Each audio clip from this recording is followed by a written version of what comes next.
하나님 아버지 하나님 감사합니다.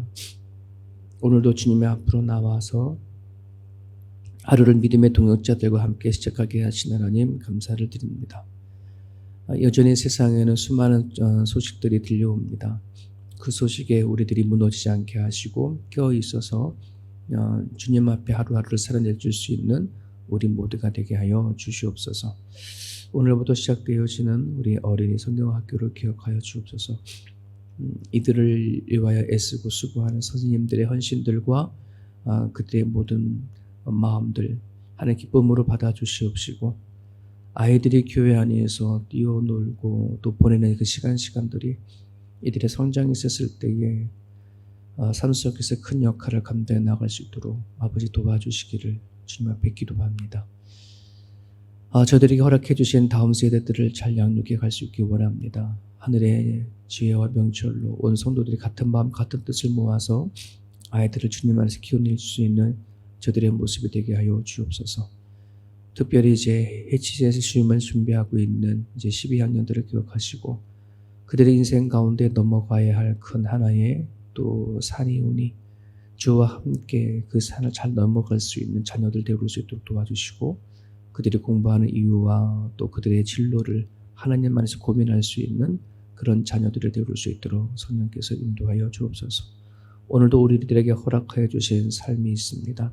우리들 주변에 연약한 사람들, 아픈 신한 사람들, 구원을 받아야 할 사람들 잘 살필 수 있도록 도와주시고, 그들 향한 기도가 끊어지지 아니하도록 하나님 도와주옵소서. 예수님의 이름으로 기도합니다. 아멘. 사무엘하 11장입니다. 사무엘하 11장 우리 1절에서 13절입니다.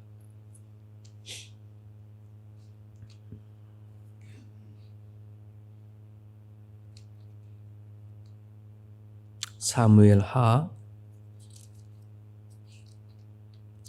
11장 1절에서 13절까지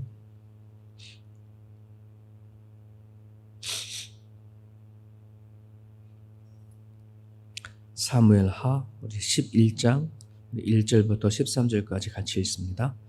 그 해가 돌아와 왕들이 출전할 때가 되매 다윗이 요압과 그에게 있는 그의 부하들과 온 이스라엘 군대를 보내니 그들이 암몬 자손을 멸하고 렛바를 에워쌌고 다윗은 예루살렘에 그대로 있더라. 저녁 때에 다윗이 그의 침상에서 일어나 왕궁 옥상에서 거닐다가 그곳에서 보니 한 여인이 목욕을 하는데 심히 아름다워 보이는지라.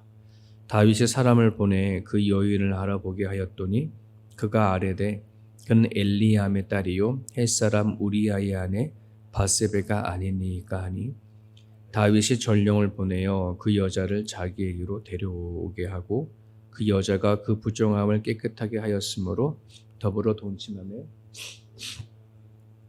들어가니라. 그 여인이 임신함에 사람을 보내 다윗에게 말하여 이르되 내가 임신하였나이다 하니라. 다윗이 요압에게 기별하여 햇사람 우리아를 내게 보내라 하며 요압이 우리아를 다윗에게 보내니 우리아가 다윗에게 이르매 다윗이 요압의 안부와 군사의 안부와 싸움이 어떠했는지를 묻고, 그가 또 우리아에게 이르되 내 집으로 내려가서 발을 씻으라 하니 우리아가 왕궁에서 나가매 왕의 음식물이 뒤따라 가니라. 그러나 우리아는 집으로 내려가지 아니하고 왕궁 문에서 그의 주의 모든 부하들과 더불어 잔지라. 어떤 사람이 다윗에게 아뢰되 우리아가 그의 집으로 내려가지 아니하였다 하니, 다윗이 우리에게 이르되 네가 길 갈다가 돌아온 것이 아니냐, 어찌하여 내 집으로 내려가지 아니하였느냐 하니, 우리아가 다윗에게 아뢰되 언약궤와 이스라엘과 유다가 야영 중에 있고 내 주 요압과 내 왕의 부하들이 바깥들에 진치고 있거늘 내가 어찌 내 집으로 가서 먹고 마시고 내 처와 함께 같이 가리이까. 내가 이 일을 행하지 아니하기로 왕의 살아계심과 왕의 혼의 살아계심을 두고 맹세하나이다 하니라. 다윗이 우리아에게 이르되 오늘도 여기 있으라. 내일은 내가 너를 보내니라. 우리아가 그날에 예루살렘에 머무니라. 이튿날 다윗이 그를 불러서 그로 그 앞에서 먹고 마시고 취하게 하니 저녁 때에 그가 나가서 그의 주의 부하들과 더불어 침상에 눕고 그의 집으로 내려가지 아니하니라. 아멘.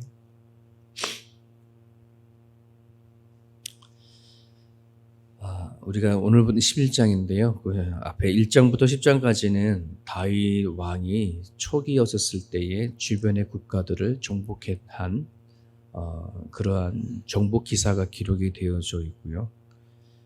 이제 오늘 11장에는 그 10장까지 암몬과 11장 앞에 보면은 암몬과 이 아람이라고 하는 두 나라가 연합을 해서 이스라엘과 전쟁을 붙었는데, 전쟁하는 과정 가운데 추운 겨울, 우기를 맞이하게 됩니다. 그러다 보니까 잠시 이 전쟁이 멈춰준 사건이 이제 10장에까지 이야기고, 겨울이 지나고 따뜻한 이제 봄이 되어지는 건기가 되어지면서 이스라엘은 이제 암몬과 아람 두 나라의 전쟁의 끝을 보아야 했습니다. 그래서 다시 전쟁이 재기가 되어집니다. 그래서 오늘 1절에 보면 그 해가 돌아와, 이 표현은 전쟁이 다시 재기되어진 것을 얘기를 합니다. 자, 그런데 오늘 성경에는 이 아람과 또 암몬과 아람의 두 나라 연합하는 이 전쟁에 있어서 성경은 어떻게 표현을 했냐 그러면 1절에 그 해가 돌아와 왕들이 출전할 때가 되매, 전쟁이 그렇게 중요한 전쟁이라는 겁니다. 전쟁이 크고 중요한 전쟁이고, 그런데 솔직히 그 당시에 이스라엘의 그 군력을 따진다고 한다 그러면 다윗이 출정하지 아니하여도 그 전까지 이제 계속해서 전쟁에서 승리한 이스라엘의 군사력만으로도 얼마든지 이 싸움에서 이길 수 있는 싸움이었었어요. 그럼에도 불구하고 성경은 이 전쟁에 대해서 이렇게 얘기를 합니다. 왕들이 출전한다. 지금 암몬과 아람이란 두 연합나라가 거기에서 왕들도 출정하고 하는데 1절 하반절에 보게 되어지면 다윗은 예루살렘에 그대로 있더라, 이렇게 표현을 합니다. 그러니까 이스라엘의 군사력 자체로는 그대로 있어도 아무 문제가 없어요. 그러니까 이스라엘의 그 왕인 다윗이 전쟁터에 나가지 않고 왕에 그냥 머물러 있다라고 한 것은 굳이 하나님 앞에 잘못한 것도 아니에요. 그럼에도 불구하고 1절에는 이걸 표현을 하고 있어요. 이건 의도적으로 기록해 놓은 거예요. 지금 다윗이 전쟁이 일어났는데 왜 다윗은 전쟁에 나가지 않았어? 이 얘기가 아니라 지금 다윗이 영적 상태를 좀 드러내기 위해서 의도적으로 표현한 겁니다. 어쩌면은 다윗은 자만이 가질지도 모르겠습니다. 그동안에 다윗이 왕이 되어졌을 때 초기부터 계속해서 전쟁에 진 적이 없고 또 하나님께서 함께 하시니 얼마든지 이번 전쟁도 충분히 이길 수 있어. 아마 그런 마음이 있을지 모르겠습니다. 그런데 그런 다윗의 자만함만 있을 뿐만 아니라 그의 영적 상태가 되게 느슨해지고 나타내진 것을 성경상에서는 암시적으로 드러내기 위한 부분들입니다. 오늘 이 말씀을 우리가 좀 깊이 생각해 봐야 될 것은 단지 다윗의 나태한 영적 상태만 문제만 이야기 아니라 이스라엘의 왕인 이 다윗 한 사람이 영적 상태가 이스라엘 전체에게 어떤 심각한 영향을 끼치고 있는가 하는 부분들을 우리는 살펴봐야 합니다. 지금 이스라엘의 상황과 형편으로 따진다고 한다 그러면 다윗 한 사람의 영적 상태보다는 전쟁이 더 크고 중요한 사항입니다. 그렇지 않습니까? 그럼에도 불구하고 이 11장에서는 암몬과 아람의 연합전쟁에 대한 이 전쟁 기사가 아니라 이 전쟁 속에서 있는 다윗 한 사람의 영적 상태를 더 중요시 여기고 기록하고 있다는 겁니다. 어쩌면 전쟁이 지느냐 이기냐 하는 것이 더 중요할지 모릅니다. 목숨이 왔다 갔다 하는 상황이기 때문에 그렇습니다. 하지만 하나님은 눈에 보여지는 그 전쟁의 시각보다는 전쟁 속에서 나태해져가는 이스라엘의 왕 다윗에게 초점을 맞추고 있다는 것을 우리는 생각해 봐야 한다는 말입니다. 이것이 하나님의 시각입니다. 우리는 살아가는 과정 가운데 항상 중요하고 급하고 심각한 것에 먼저 우리는 눈을 돌리고 그걸 먼저 생각하지만은 하나님은 항상 우리의 마음 상태를 먼저 중요시 여기고 바라보고 있다는 사실을 우리는 기억을 하셨으면 좋겠습니다. 이번 주일날은 우리는 이제 마을 찬양 대회를 우리는 하게 되어집니다. 어쩌면 성도들에게 그 타이틀, 우리가 이번엔 또 1년에 한 번이 있고, 좀 큰 행사이다 보니까 그 마을 찬양 대회의 포커스만 맞출 수 있을지 모르겠지만은 하나님은 우리가 드려지는 이 찬양 대회에 대해서 누가 1등하고 누가 잘했냐 못했느냐라고 하기보다는 그것을 준비하는 모든 성도들 한 사람 한 사람들의 마음에 살피는 것을 더 우선시하는 것을 우리는 바라보게 됩니다.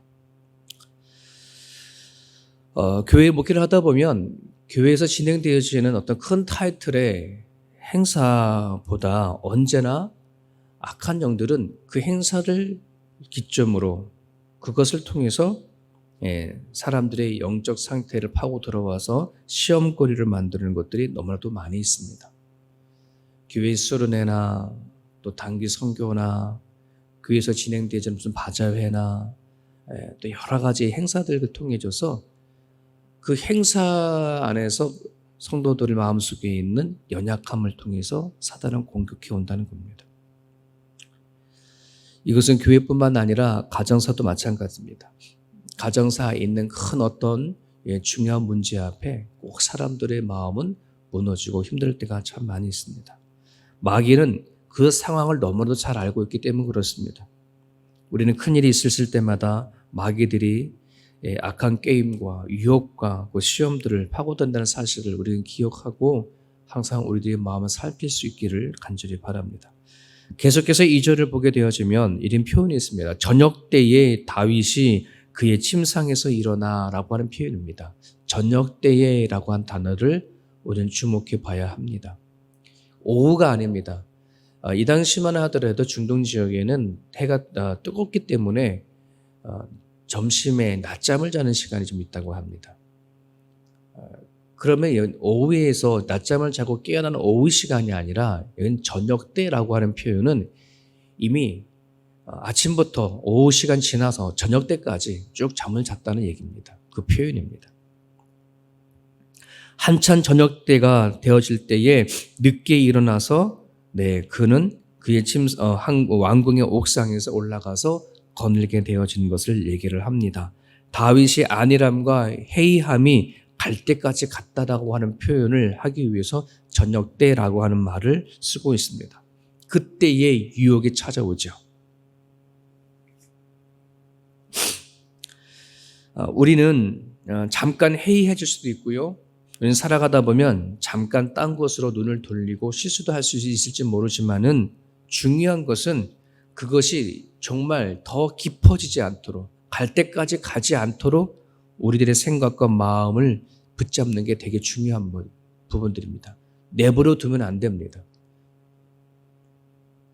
분명 우리가 살아가는 날 동안에 이거는 아닌데, 이건 하나님 보시기에 아닌데, 이런 생각을 우리는 참 들 때가 종종 있을 줄 압니다. 그러면 얼른 우리들은 그 자리를 생각하고 돌이켜서 하나님 앞에 나와야 됩니다. 얼른 생각을 붙잡아야 되고 마음을 붙잡아야 되는데 그냥 갈 때까지 가보자. 그럴 때의 시험과 유혹에 넘어져 버리고 말아버립니다. 그렇게 내버려 두는 것은 큰 죄이고 그리고 그것을 사단의 미끼를 물어버리는 것이 되어버립니다. 우리는 완전한 사람들이 아니기 때문에 언제든지 우리는 또 실수도 할 수 있고 하지만 그것을 우리는 깨달으면 얼른 돌이켜줘야 합니다. 그래서 3절을 보게 되어지면 왕궁의 옥상에서 거닐다가 아리따운 여인이 목욕하는 것을 목격하게 되어집니다. 그래서 다윗이 사람을 보내줘서 그 여인을 알아보게 하는데 그가 돌아와서 이렇게 말하죠. 그는 엘리압의 딸이요 햇사람 우리아의 아내 밧세바가 아니니까. 햇사람 우리아의 아내 밧세바라는 겁니다. 다윗은 그 말을 들었었어야 됩니다. 그냥 처녀가 아니고 어떤 우리아의 아내, 즉 자기의 충신의 아내인을 본 겁니다. 그럼 들었으면 그걸로 접어야 되는 겁니다. 하지만 그는 그의 마음을 가는 데까지 내버려 둬버립니다. 자신이 누리고 있는 왕의 권위를 가지고 그 여인을 취할 것까지 하게 됩니다. 십계명을 통해서 보면은 내 이웃의 아내와 그의 남종과 그의 요정이나 그의 소나 그의 낙이나 물은 내 이웃의 소유를 탐내지 말라. 출애굽기 20장에 말하는 십계명 중에 하나입니다. 다윗은 분명히 남의 아내라고 하는 소리를 분명히 들었기 때문에 그는 거기에서 멈췄어야 되어지는데도 그러지 못했습니다. 그냥 내버려 두어진 그 다윗의 생각과 마음, 그것이 얼마나 큰 파멸로 돌아가는지 진행되어지는지 다윗을 통해서 보여주고 있는 그런 말씀입니다. 앞으로 계속해서 사무엘 하를 계속 보겠지만은 다윗의 이 죄가 이스라엘 백성들에게 직접적으로 간접적으로 얼마나 큰 영향을 끼쳤고 또 수많은 불행한 사건들이 얼마나 연결되어져 있는지를 우리는 보게 되어질 것입니다. 그러기에 우리들 안에는 죄의 심각성을 정말 심각하게 인식해야 할 줄 압니다. 하나님께서는 죄를 용납하지 않으신다는 사실과 죄의 영향력이 심각하게 우리들이 살아가는 현실 속에서 들어온다는 사실을 우리는 기억하셔야 할 줄 압니다. 그것이 오늘 우리들에게 기도 제목이 되어지길 바랍니다. 다윗은 끝내 우리아의 아내 바세바라고 하는 얘기를 들었지만 그와 동침하게 되어지고 그 한 번으로 바세바는 임신을 하게 되어집니다. 되돌릴 수 없는 상황까지 온 겁니다. 지금 와서 다윗은 잘못했구나 라고 생각을 한다 하더라도 다윗에게는 엎지른 물처럼 그렇게 보였을 것입니다. 임신했다는데 방법이 없잖아요. 그러다 보니까 수단과 방법을 가리지 아니하고 어떻게 해서라도 바세바가 임신한 그 아이가 자기 아이가 아니라는 것을 어떻게 아리바이를 만들어서라도 뭐 하는 겁니까? 덮으려고 하는 거죠. 그래서 전쟁 속에 있는 우리아를 데리고 불러와서 그로 하여금 먹을 거 술을 주고 먹을 거를 주고 위로하는 척하면서 아내와 동침하기를 원했지만 우리아는 그렇게 하지 않습니다. 충신이었던 우리아가 11절에 이렇게 말합니다. 우리아가 다윗에게 아뢰되 언약궤와 이스라엘과 유다가 야영 중에 있고 내 주 요압과 내 왕의 부하들이 바깥들에 진치고 있거늘 내가 어찌 네 집으로 가서 먹고 마시고 내 처와 같이 자리이까. 정말 충신 중에도 이런 충신이 없습니다. 우리아의 이 말을 들어보면 정말 예전에 다윗의 모습을 볼 수 있는 것처럼 그렇게 단호함과 충신적인 부분들을 우리는 엿볼 수가 있습니다. 몇 장 전에만 하더라도 다윗은 하나님의 법궤를 가지고 올 때에 얼마나 춤을 추면서 정말 하나님을 기쁘게 했는지를 우리는 보게 됩니다. 그랬던 다윗이 어떻게 이렇게 되어졌을까? 그 옛 모습이 흔적도 없이 사라지는 것을 보게 되어집니다. 그 이유는 반드시 악한 사단들은 은혜가 깊은 그곳을 통해서 다시 깊이 우리들에게 쳐들어 들어온다는 사실을 우리는 반드시 기억을 해야 합니다. 다윗이 하나님을 향해서 큰 은혜를 받았을 때 깨어 있었다면 더 하나님 앞에 나아갔었다면 아마 이런 유혹은 없었을 것인데 그걸 하지 못했습니다. 은혜가 넘칠 때 더욱 사단은 공격한다는 사실을 우리는 명심해야 할 줄 압니다. 여러분들도 아마 그런 경험을 다 했을 겁니다. 예전에 기도원에 올라가서 한참 기도를 열심히 뜨거워하게 내려오면 꼭 집에 들어오면 집안에 시험거리가 있습니다. 저는 그걸 너무 많이 경험을 했습니다. 은혜를 받고 이제 신나서 하나님 정말 세상이 하늘나라처럼 보여질 그때에 가장 가까운 가족을 통해서 시험을 당하는 것이 너무나 많아요. 하루아침에 받았던 은혜를 쏟아버릴 때가 얼마나 많은지 모릅니다. 여러분, 사단이 아담과 하와를 유혹하고 넘어뜨렸을 때에 그들이 생육하고 번성하고 땅에 충만하라 하라는 하나님의 축복을 받았을 무렵에 사단은 유혹해 들어왔습니다. 베드로도 마찬가지입니다. 주님으로부터 정말 사단이라고 하는 질책을 받았을 때에는 주님으로부터 넘치도록 칭찬받았을 그 앞에 바로 이어서 질책을 받게 되죠. 이만큼 사단들은 우리가 은혜가 있는 걸 받고 누리는 걸 너무나도 잘 알고 그것을 그대로 두지 않습니다. 혹시 여러분들이 신앙생활 하다가 하나님 받은 은혜가 크다라고 생각할 무렵에 더 깨어 있기를 간절히 바랍니다. 베드로전서 5장 8절에만 있는 말씀처럼 근신하라 깨어라 너희 대적 마귀가 우는 사자처럼 두루 다니며 삼키자를 찾는다 하셨던 것처럼 오늘도 우리들이 이 말씀을 붙잡고 근신하고 깨어서 살아갈 수 있는 우리들의 모습이 되었으면 좋겠습니다. 다윗에게는 엎지른 물일지 모르지만 하나님에게는 아닙니다. 하나님 앞에 가지고 나가기만 하였다면 또 한 번에 회복할 수 있는 기회인데 그 기회를 놓쳐버리고 말아버립니다. 혹시 여러분 가운데 엎질러진 물 같은 상황이 있습니까? 주님 앞에 꼭 가지고 나가서 기도할 수 있기를 바랍니다. 오늘 주님 말씀을 붙잡고 우리들의 마음과 생각을 늘 점검할 수 있도록 기도해 주시고 우리 마을 찬양대회 때에 사단의 시험과 유혹에 파고들지 않도록 기도해 주시고 근신하고 깨어서 기도로 여러분 가정과 또 교회를 세워갈 수 있기를 바랍니다. 자유롭게 기도하시다가 돌아가시길 바랍니다.